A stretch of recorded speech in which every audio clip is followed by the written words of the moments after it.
Ni bamanankan kunnafoni kɛnɛ dayɛlɛnen Sherifula télé studio fɔlɔ kɔnɔ Moribabugu an ka foli ni walimadɔn bɛ aw ye nin tuma in b'a sɔrɔ aw minnu bɛ ka lajɛli kɛ walasa kunnafoniw bɛ sɔrɔ Mali kun kan ani diɲɛ fan wɛrɛw kun kan nin y'a tuma seli bi bamanankan kunnafoni n'a kumabaw filɛ nin Buwake alisilamɛya dɛmɛtɔn Ansaru ye so belebele mun jɔ Mali silamɛw ka jɛkuluba Haut Conseil islamique maa ɲɛma alisilamɛya dɛmɛtɔn Ansaru ɲɛjɔyɔrɔ an karamɔgɔ Seydi Sherif Usman Madani Haidara tɔgɔla n'a musaka bɛ jɔ CFA wari miliyɔn 100 o kurumu karili kɛra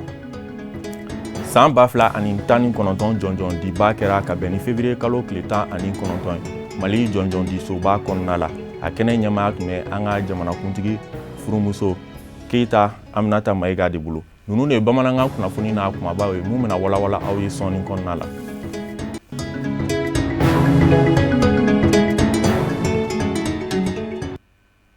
ka foli kurakuraya k'a ɲɛsin aw ma ka kɛɲɛ ni ali silamɛya dɛmɛtɔn Ansar bolofara min bɛ Côte d'Ivoire kɔnɔna la olu ka weleli ye Mali silamɛw ka jɛkuluba Haut Conseil islamique maa ɲɛma groupement des leaders spirituels maa ɲɛma silamɛya dɛmɛtɔn Ansaru ɲɛjɔyɔrɔ an karamɔgɔ Seydi Sherif Usman Madani Haidara n'a nɔfɛtugumɔgɔw y'u kunda Côte d'Ivoire jamana kan u ka tagali sira in kan fɛn minnu bɔra o kɔnɔna la an ka ɲininikɛla Amadu Kamara Fuseni Keita ani Boya Kulibali ye fɛn minnu sɔrɔ an ka ɲɛmaadɔw fɛ karamɔgɔ Musa Fɔnba bɛ ɲɛfɔli k'a ko kun kan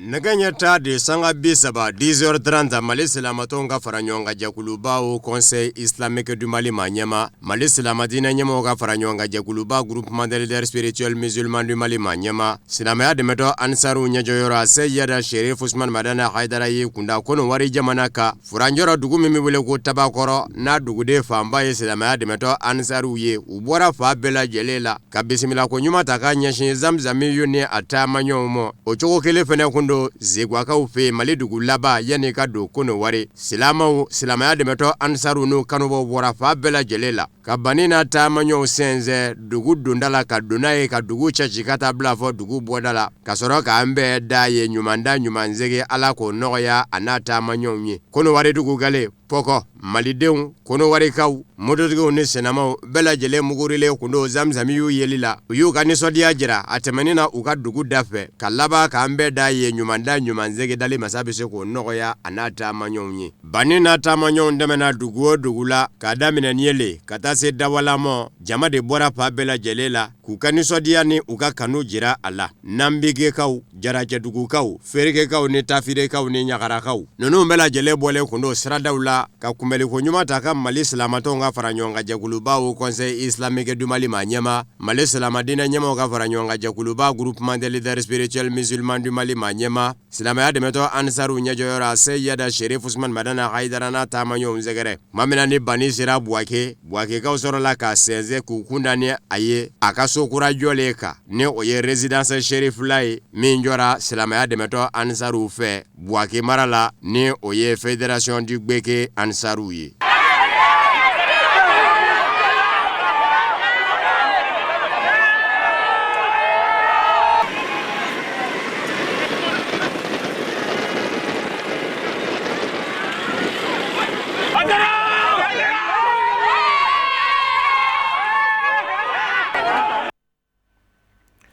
ka bɛn ni février kalo tile 19 ye Buwakekaw bɔra i b'a fɔ kɔnɔkulu bonya ani nisɔndiya kɔnɔna la ka Mali silamɛw ka jɛkuluba Haut Conseil islamique maa ɲɛma groupement des leaders spirituels maa ɲɛma alisilamɛya dɛmɛtɔn Ansaru ɲɛjɔyɔrɔ an karamɔgɔ Seydi Sherif Usman Madani Haidara kunbɛn an ka ɲininikɛla Amadu Kamara Fuseni Keita Boya Kulibali ye fɛn minnu sɔrɔ an ka ɲɛmaadɔw fɛ Zamzamiyu bisimilalen Buwake a ka so résidence Sherifula la kɛnɛ dɔ sigira senkan ye kɛnɛ min senfɛ Buwake mara a Ansaru n'o ye fédération du Gbeke Ansaru ye a ɲɛmaaba ye bani n'a taamaɲɔgɔnw bisimila ka laban ka ka nisɔndiya jira a la kuma kɔnɔ k'a fɔ a ka ye Buwake kɔnɔ fɛn do fɛn min diyara u ye hakilila min ye an bila so jɔli la an karamɔgɔ ye min ka di anw ye an karamɔgɔ ka to an fɛ yan mais fɛn min bɛ se ka to an karamɔgɔ bɛ sabati an fɛ yan o ye du ye donc la an y'a daminɛ n'o ye mais anw yɛrɛ sumayala kosɛbɛ mais ni Ala sɔnna ma ko an tola kɔfɛ o ma tiɲɛ n'Ala sɔnna an y'a daminɛ karamɔgɔ bɛ se ka waati k'an fɛ yan cogo min na o de nege b'anw yɛrɛ la sisan an k'o tɛ ɲɛ fiyewu fo so de ka jɔ karamɔgɔ ye ni so jɔla karamɔgɔ ye an bɛ se ka karamɔgɔ lasɔrɔ waati la walama a denw ka se ka mɛn an fɛ yan o negeba de b'an yɛrɛ la sisan. maa minnu ye ɲɔgɔn falen kuma na u bɛɛ lajɛlen ye bonya ni karama ta ka ɲɛsin Mali silamatɔw ka fara ɲɔgɔn kan jɛkuluba au Conseil islamique du Mali maa ɲɛma Mali silamadinɛ ɲɛmaw ka fara ɲɔgɔn kan jɛkuluba groupement des leaders spirituels musulmans du Mali maa ɲɛma silamɛya dɛmɛtɔ ansaru ɲɛjɔyɔrɔ Seyada Sherif Usman Madana Haidara ma k'a sabu k'a ka cɛsiriw a n'a ka wuli ka jɔw a ye labɛn minnu kɛ basigi la jamanadenw ka ɲɔgɔn kanfɔw sigiɲɔgɔnmaw ka bɛn la ka fɔɲɔgɔnw kɛlɛ maaw ni ɲɔgɔn cɛ da sera o ma. An bɛ foli kɛrɛnkɛrɛn k'a di an ka sababu ɲuman ma sababu ɲuman min n'a ma kɛ fitiriwale ye sababu ɲuman min n'a bɛ kunun dɔn n'a bɛ bi dɔn sababu ɲuman min n'a ɲɛ fama n'a dɔnbaga ma n'a y'a ye a bɛ sin kɔrɔ ko a karisa i bɛ yen wa o sababu ɲuman n ka foli b'a ye k'a ni ce a yɛrɛ ye a n'a a denbaya bɛɛ lajɛlen b'u bɛɛ fo an bɛ tila ka yafa deli u fɛ u ye tɔɔrɔ min sɔrɔ an fɛ a n'a ka denbaya u ka yafa an ma ala kama ala k'an n'u don alijinɛ kɔnɔ ka sigi u mɔkɛ sendanɔ na sigiyɔrɔ la alijinɛ firidausi kɔnɔ ala k'o nɔgɔya. Kunu wari silama bɛɛ lajɛlen tɔgɔ la Mamadu Ndiaye ni ale ye alima min ye a ye Mali silamatɔw ka fara ɲɔgɔn kan jɛkuluba au Conseil islamique du Mali maa ɲɛma Mali silamadinɛ ɲɛmaw ka fara ɲɔgɔn kan jɛkuluba groupement des leaders spirituels musulmans du Mali maa ɲɛma silamɛya dɛmɛtɔ ansaru ɲɛjɔyɔrɔ Seyada Sherif Usman Madana Haidara Tanu a ka baarabakɛlenw na Mali kɔnɔ ani Mali kɔ kan. Ahlan wa sahlan wa alfu marhaba. Alhamdulillah donc an ka bɛ ala fo an bɛ ala barikada ka nɛmaw kan nin jɔyɔrɔ in na an bɛ jɔ an ka président ba jɔyɔrɔ na n'o ye Cheikh Badiawali Touré ye n'o de ye COSMI ɲɛmɔgɔba ye k'an karamɔgɔ k'a bisimila awa nin kɛnɛ in kan badenya kɛnɛ ani kelenya kɛnɛ ka duwawu caman k'a ye ka tila ka duwawu ɲini a fɛ a bɛ baara min na n'o ye silamɛw ka baara ye silamɛya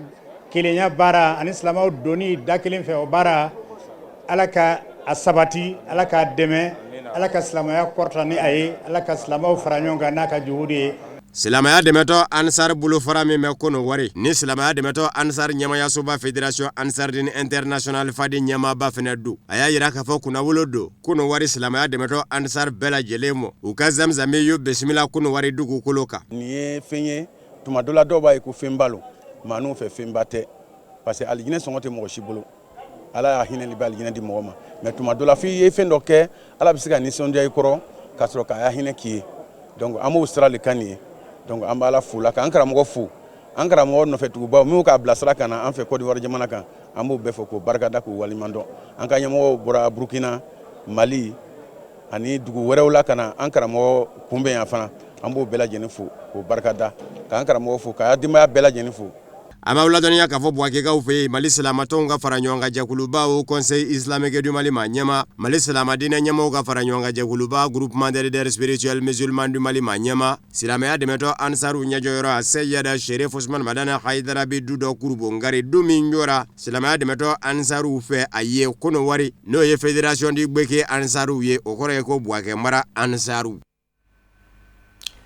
Buwake alisilamɛya dɛmɛtɔ ansaru ye so belebele mun jɔ Mali silamɛw ka jɛkuluba au Conseil islamique maa ɲɛma groupement des leaders spirituels maa ɲɛma alisilamɛya dɛmɛtɔ ansaru ɲɛjɔyɔrɔ an karamɔgɔ Seydi Sherif Usman Madani Haidara tɔgɔ la n'a musaka bɛ jɔ CFA wari miliyɔn 100 la o koromokarili kɛnɛ kan an ka ɲininikɛlaw ye fɛn minnu sɔrɔ an ka ɲɛmaadɔw fɛ. Nin dagabanaso min jɔlen filɛ nin ye a tɛtinɛkunni a jɔra Buwake mara silamɛya dɛmɛtɔ ansaru de fɛ n'o ye Fédération di Gbeke ansaru ye wa Buwakekaw ye Mali silamatɔw ka fara ɲɔgɔn kan jɛkuluba au Conseil islamique du Mali maa ɲɛma Mali silamadinɛ ɲɛmaw ka fara ɲɔgɔn kan jɛkuluba groupement des leaders spirituels musulmans du Mali maa ɲɛma silamɛya dɛmɛtɔ ansaru ɲɛjɔyɔrɔ Seyada Sherif Usman Madana Haidara bisimila ni nin dagabanaso in de ye a kurubongarili kɛra ka bɛn ni araba février kalo tile 19 in ye diinɛ ɲɛma ladala ɲɛma Buwake ɲɛmaw olu caman kun bɛ a kɛnɛ kan. Silamɛya dɛmɛtɔ Ansar ɲɛmayasoba Fédération Ansardine International fadi ɲɛmaaba ka fɔ la ni o ye silamɛya dɛmɛtɔ Ansar bolofara ɲɛma ye kunu wari fana. Buwakekaw ka nin kɛwale k'a ni foli ka kan. Wale ɲuman dɔn de don silamɛya dɛmɛtɔ ansaru fɛ zamzami y'u ye olu bilalila ala sara cɛɲi kan sira min ye ala danaya ni ala ɲɛsiranya ye o sabatilen kɔ i k'i tile ni dali masa cɛ. tumana min na ansar daminana Buwake a tɔn sigiyɔrɔ hali tɛ nɛgɛso lori sɔrɔ yen ni ala nana n'a ye fo an sera ka nin kɛ nin ye fitinin de ye an ka min kɛ an karamɔgɔ ye sabu an karamɔgɔ de kɛra fɔlɔ ye ka fɛn k'an ye fɛn min an tɛ se ka ɲɔgɔn k'a ye hali an tɛ se k'a k'a bɔ n'anw ye sabu a ye alijinɛ sira yira an na a ye jogo ɲuman sira yira an na a ye silamɛya sira yira an na sira tilenni donc alihamudulila an bɛ ala tanu n'o ye k'ala barikada k'an karamɔgɔ waleɲuman dɔn. A ma ladɔnniya k'a fɔ nin dagabanaso min jɔlen filɛ nin ye bani ye a jɔn bɛ kɛnɛ fɛnsɛn min kan mɛtiri 1800 don terasi 2 appartement 2 garage 1 yɔrɔ yɛrɛ kɔlɔsibaaw n'o ye chambre de garde ye o 2 bɛɛ kɔnɔ ni ka kɛnɛba dɔ fɛnɛ labɛn min bɛ kɛ flɛriw turu yɔrɔw ye nafolomɔgɔ min donna dafɛ silamɛya miliyɔn 100 don fédération di gbɛkɛ silamɛya dɛmɛtɔ ansaruw fɛ n'o ye Buwake mara ansaruw ye. Ivoirien barikada u ka étage jɔ ka ne wele ka na o di ne ma o sara bɛ ala de bolo an b'a ɲini ala fɛ a dabɔra ala ko min kama ala ka alijinɛ nɔgɔya n'u ye ala ka diɲɛlatigɛ nɔgɔya n'u ye o bɛ jamana min kɔnɔ n'o ye Côte d'Ivoire an b'a ɲini ala fɛ ala ka hɛrɛ don Côte d'Ivoire ala ka basigi don Côte d'Ivoire ala ka bɛn don Côte d'Ivoire ala ka farafinna bɛɛ bɛn ala ka diɲɛ bɛɛ bɛn ala ka hɛrɛ k'a kɛbaaw ye sɔli ala rasul. San 2019 jɔnjɔn diba kɛra ka bɛn ni février kalo tile 19 ye Mali jɔnjɔn di soba kɔnɔna la a kɛnɛ ɲɛmaa tun bɛ an ka jamanakuntigi furumuso Maramu Keyita Aminata Mayiga de bolo maaba caman wɛrɛw tun bɛ kɛnɛ in kan Fatumata Kane ani Nuhu Kone ka sɔrɔlenw don Sirifila Jabaranso tɔgɔ la.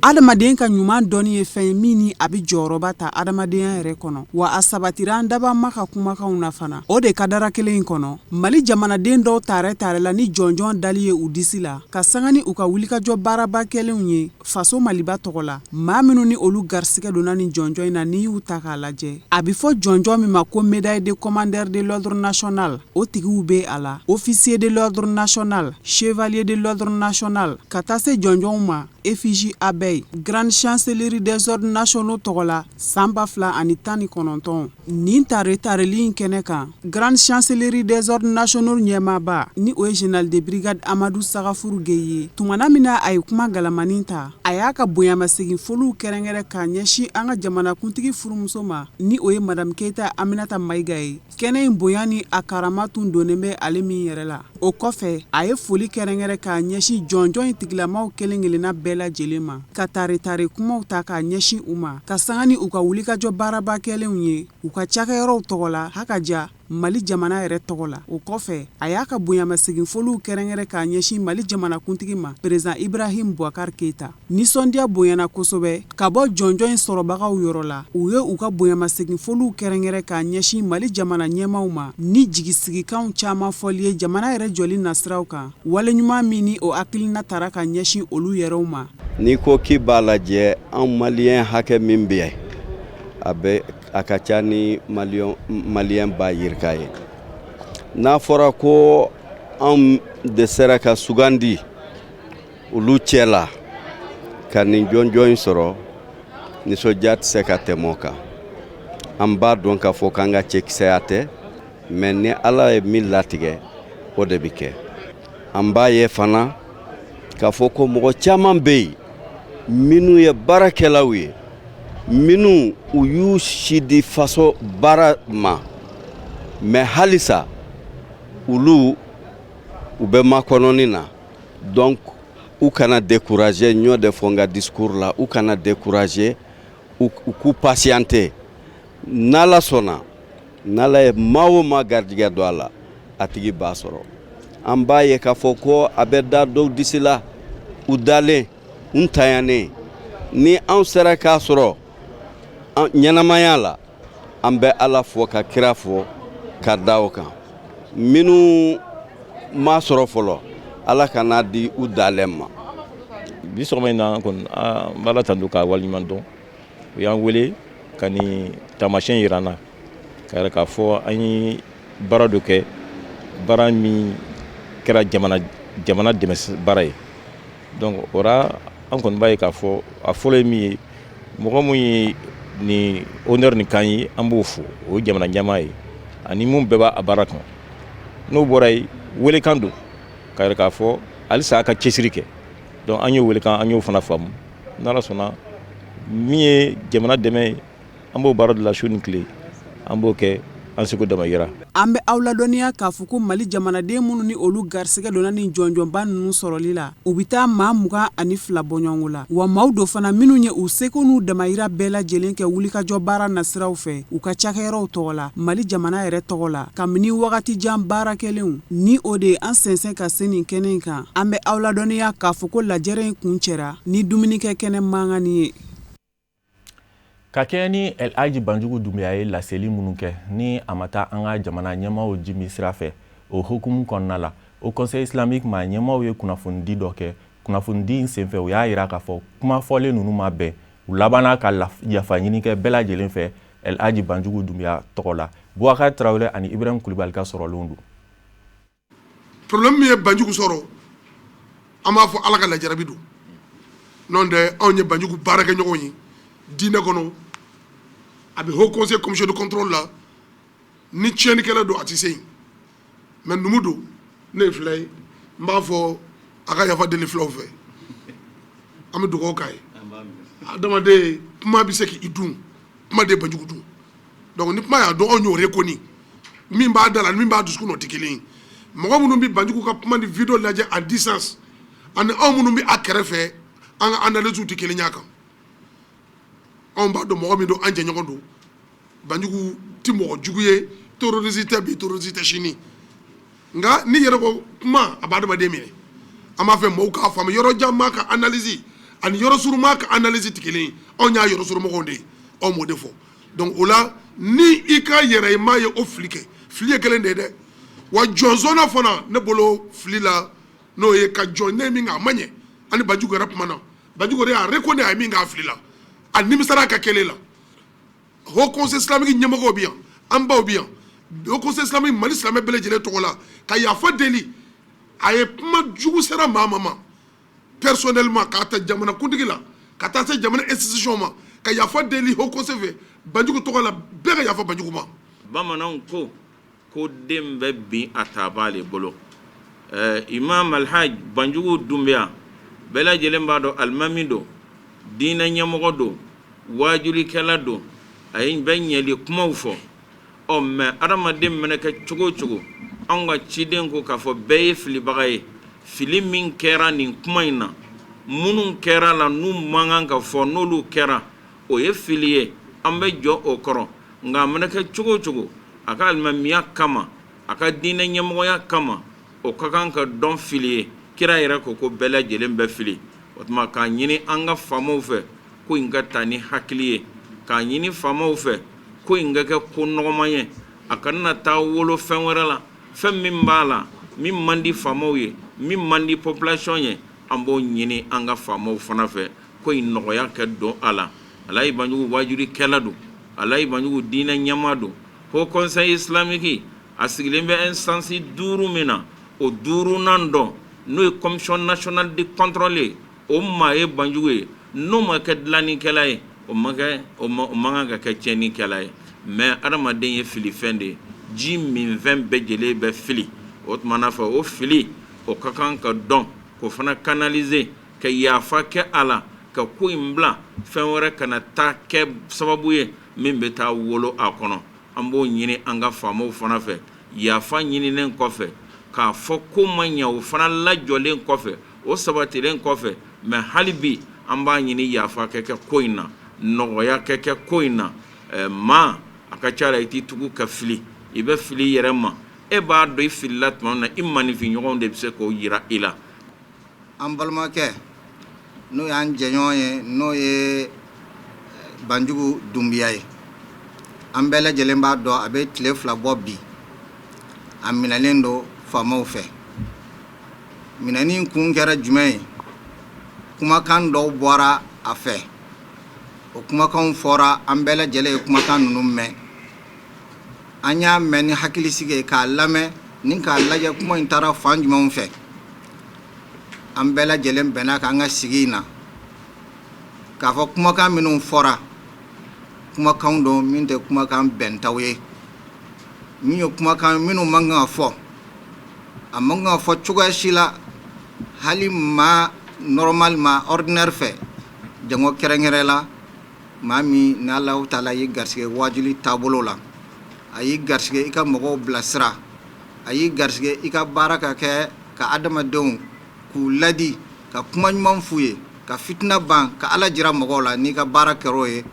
e ka kan ka kɛ mɔgɔ ye maa min sabalilen don maa min muɲulen don maa min b'a ka kumataw a b'u jate minɛ o la kumakanw bɔra la minnu tɛ bɛn jango kɛrɛnkɛrɛn la kumakanw ɲɛsinna mɔgɔw ma minnu ye jamana ɲɛmɔgɔ ye kumakan sinna mɔgɔw ma maa minnu ye makɔrɔbaw ye kumakan sinna mɔgɔw ma maa minnu ye lakanabaw ye olu bɛɛ lajɛlen ni kuma tun ka kan min tɛ nin ye anw hakilina na donc anw y'a jate kuma in ma bɛn a ma diya an ye donc o conseil islamique ko k'a fɔ bɛɛ lajɛlen ye kuma in ma diya an ye ko k'a fɔ bɛɛ lajɛlen fana ni kuma in kɛra sababu ye ka tɔɔrɔ se maa o maa ma kabini sanfɛ fo ka taa se dugu ma an bɛ an o conseil tɔgɔ la an ka jɛɲɔgɔnya tɔgɔ la k'a fɔ conseil membre do o tɔgɔ la anw bɛɛ lajɛlen anw de ka kan maa minnu kan ka yafa ɲini fɔlɔ an bɛ yafa ɲini a mɔgɔw fɛ tɔɔrɔ sera maa o maa ma an bɛ yafa ɲini a bɛɛ lajɛlen fɛ ale tɔgɔ la ale yɛrɛ y'a jira a n'an ka mɔgɔw kumana a yɛrɛ y'a jira kuma in a kɛra fili ye a ka laɲini tun tɛ nin ye a bɛ tile damadamani bɔ saudiya maaba dɔw bɛ an ka jamana kɔnɔ u ka nali bɛ bila minɛn min kɔnɔ o de ye mali ani saudiya ka bolodi ɲɔgɔn ma baara nasiraw kan ka bɛn ni février kalo tile 19 ye u taar'u ɲɛ da pont fad kan n'o ye an ka pont filanan ye Boubacar Traoré ani Ibrahim Kulubali tun b'u nɔfɛ Sirifula Jabaranso tɔgɔ la. Arabi Saoudite maaba damadɔ nalen don munumunu salo boloda Mali kɔnɔna ni wagatini na terisira ni min bɛ Mali ni Arabi Saoudite ɲɔgɔn cɛla la. O hukumu kɔnɔna na u ye munumunu salo dɔ kɛ Bamakɔ pɔnkura sanfɛla kan min tɔgɔ dalen don Arabi Saoudite masakɛ yɛrɛ la n'u kama ko pont fad. Kɛnɛ in kan u ye lajɛli kɛ u yɛrɛ ka jamana ye nafolo kasabi min bɔ ka don pont in jɔli la u yɛrɛ y'a yira k'a fɔ a ko bɛ somɔgɔ. An bɛ pont fad sanfɛ bi an nana ni an collègue député ye député minnu n'an kun taara Arabi Saoudite 2017 ka t'u lajɛ wa an y'u wele u kana Mali bɛ situation min na sisan an ka jɛ an ka kuma u kan situation sécuritaire. Bon a ka do an y'u wele u kana pont fad lajɛ pont a dilala a bɛ ne ka san mugan bɔ pont a kan ka élargi pont a yelenw t'a la pont a ka barrière minnu b'a la o barrière kan ka renforcer an nana u kana o de lajɛ n'Ala sɔnna an n'u kumana u ye hakilila ɲumanw fɔ an ɲɛna k'a fɔ n'Ala sɔnna u bɛ message porter ka taa n'a ye an jigi b'a kan k'a fɔ an bɛna jaabi ɲuman sɔrɔ don nataw la mana n'Ala sɔnna fɛn o fɛn n'o ye jamana ka ɲɛtaa ye anw de bɛ to hami o de ye an bɛ baara kɛ o sens de kan n'Ala sɔnna. U bɔlen pont fadi ka sa u y'u kunda Haut Conseil islamique dagayɔrɔ yɛrɛ la o yɔrɔ la u ni o maaba kofɔlen ninnu ye ɲɔgɔn ye kɛ ka se ka hakili falen kɛ ɲɔgɔn ye. Bi majlisul ala la an ni vice président ye ɲɔgɔn ye a ka kuma ɲana an y'a ka kuma mɛn an b'a fɔ a ka kumaw la an b'a fɔ silamɛya baara la an b'a fɔ baara minnu bɛ ka kɛ silamɛw ye an nana yan nɔ bi ka na ŋaniya yira kɛ ka na bɔ majlisul ala islami la an b'an ka foli lase a baarakɛla bɛɛ lajɛlen ma i komi foli bɛ lase majlisul ala yɛrɛ président ma. Ni namba ninnu tɛ se ka na jamana kɔnɔ fiyewu n'an ma na n'u ye Haut Conseil islamique la alhamdulillah an nana an ye réunion kɛ réunion ye nafa caman sɔrɔla la nafa minnu n'a bɛ diinɛ lataa ɲɛ mana an bɛ dugawu kɛ an ka jamana ala ka se ka basigi ala ka jamanadenw don da kelen fɛ ala k'u bɔ da kelen fɛ wa akhiru da'wana alhamdulillahi rabbil alamin. An b'a fɔ ni tile kuntagala janyana dunan kofɔlen ninnu bolo u ka sɔrɔ k'u kunda u dagayɔrɔ yɛrɛ kan. Mali kunnafoni gafe ɲɛmaaw ye tile kelen kɛrɛnkɛrɛn k'o kɛ lafaamuyali ye k'a ɲɛsin kunnafonidilaw ma ka bɛn ni février kalo tile 19 ye lafaamuyali in tun bɛ boli fɛn min kan o de ye an ka fleuve Niger ye an ka baboloba Boubacar Traoré ani Ibrahim Kulubali tun bɛ Sirifula Jabaranso tɔgɔ la. Kunnafonidilaw ka ɲɛmaaw ye baro sigi dɔ boloda u ni kɛrɛnkɛrɛnnenya la cakɛda min ɲɛsilen don min ye bajoliba ji tangali ma kojugu ma ka se ka kunnafonidilaw ladɔnniya min b'a to olu bɛ se ka jamana kɔnɔdenw lafaamuya bajoliba baarako ɲuman kɔnɔna na. Hakilina mun y'an bila nin ko in na i yɛrɛ b'a kalama a ma dogo mɔgɔ caman a ma don maliyɛn si la an ka jiwoyo b'a n'a fɔ ko joliba le fleuve Niger tiɲɛna bibi na mɔgɔw kɛlen bɛ ka kɛwale jugu ta ka sɛgɛrɛ dɔw bɛ olu bɛ sanubɔ k'a la u bɛ ji kolon caman bɔn a la ji minnu fana bɛ usine na olu fana bɛ taa la et puis mɔgɔw bɛ ka so jɔ fan bɛɛ fɛ fleuve kɔnɔna la donc an ɲɛ b'a la o ko bibi na n'an ma wuli ka fɛɛrɛ tigɛ a la a bɛ na ni kɔlɔlɔ ye an ma parce que n'i y'a mɛn bibi na an bɛɛ bɛ nisɔndiya ka taa an ka kow la ka dumuni kɛ fɛn parce que ji de b'an kɛrɛfɛ i yɛrɛ b'a dɔn diɲɛlatigɛ kɔni na diɲɛlatigɛ ko bɛ ji ye donc ni ji man ɲi ou bien ji dɛsɛra vraiment je pense que o fana man ɲi donc o de y'a to an ye nin projet ta ka ABFN sɛgɛrɛ pour que au moins u bɛ se ka na an ka mɔgɔw kunnafoni kɛwale jugu minnu bɛ ka fɛn an ka bajiba in sɛgɛrɛ. wa cakɛda so min ɲɛsilen do ba joliba ba tiɲɛni tangali ma olu ɲɛmaaso kɔni y'u ka nisɔndiya yira ka sababu kɛ u ni kunnafonidilaw ka ni kalanbulon ye a bɛna kɛ sababu ye kɛrɛnkɛrɛnnenya la maa caman ka se ka faamuyali sɔrɔ nafa min bɛ ba joliba la ni wagatinin na ani gɛlɛya min talen do ka a sɛgɛrɛ. ba falen do binjugu ni fɛnjugu la ba falen do cɛncɛn na donc o bɛɛ ye gɛlɛyaw ye donc an b'o ka fɛɛrɛ kɛ ka olu kɛlɛ i y'a faamu bon ba yɛrɛ fɛnɛ ji nɔgɔlen do pollution i y'a faamu usines bɛ ka polluer hôtel bɛ ka polluer quartier kɔnɔ ji nɔgɔ ni fɛnw bɛɛ bɛ taa ba kɔnɔna la a bɛ ji nɔgɔ donc ni ji nɔgɔra a tɛ se ka min donc société minnu fɛnɛ bɛ ji di mɔgɔ ma n'o ye SOMAGEP pour ninnu olu fɛnɛ ka baara bɛ gɛlɛya parce que ni ji nɔgɔlen do olu fɛnɛ bɛ produit de k'a la produit min bɛ se ka ji saniya pour que mɔgɔw ka se ka ji sɔrɔ donc ni ji dun ma saniya olu tɛ se k'a di ni min sanara o de bɛ di n'o dun fɛnɛ ma ca o de bɛ na ni ji tigɛ camanba ye. an b'a fɔ kunnafonidilaw ka ɲɛmaaso ko u tɛna danni dɔrɔn ma u bɛna kalanbulon caman boloda min ye kunnafonidilaw ye min b'a to faamuyali bɛ se ka sɔrɔ fɛn caman na an ka jamana kɔnɔ. Malantal Jeune Chambre International sifinnakaw y'u ka baara nun don kuncɛ ni surafana to dunba ye mun kɛra ka bɛn ni sibirido février kalo tile 15 ye a kɛnɛ denfaya tun bɛ Sanba Kulubali de bolo maaba wɛrɛw tun bɛ kɛnɛ kan Sadio Siribe ninnu ko ne fana tun bɛ Serifula Jabaramuso tɔgɔ la. Ni ɲɛnajɛ in senfɛ baara caman kolobokali kɛra kɛrɛnkɛrɛnnenya la jɛmukan kura min ni a bɛ bɔ Serifula Jabaranin kan ni a bɛ wele jeunesse et développement ni a dabɔlen bɛ Mali sifinnakaw kama kalanbolo dɔ fana sigira min bɛ tali kɛ Jeune Chambre International ani jɛkulu in ka taabolo ye fɛn min ye ka maaw kalan o la fo ka taa se u ye ɲɛnajɛ dɔ sigi sufɛ ni o bɛ wele nanzarakan na diinɛ gala u ka ɲina baaranindenw senfɛ u ye babo min ta o de ye min b'a to bɛɛ ani kelenya o bɛ se ka sabati cogo min na Manantali mara kɔnɔna na. Rentrée solennelle anw fɛ yen o tɛ dɔwɛrɛ ye i ka san baara daminɛw de no donc ne an bɔra national ta la national b'an labila an bɛɛ an organisation bɛɛ an ka segin ka taa an ka rentrée solennelle kɛ rentrée solennelle baaraw dɔw de bɛ boloda kɔnɔna la n'o ye ka na serment prêter membre kuraw kun membre kura minnu bɛ bɔ yɔrɔ wɛrɛ ka na don organisation ka dɔ fara an ka effectif kan anw fɛ Jeune Chambre la an ka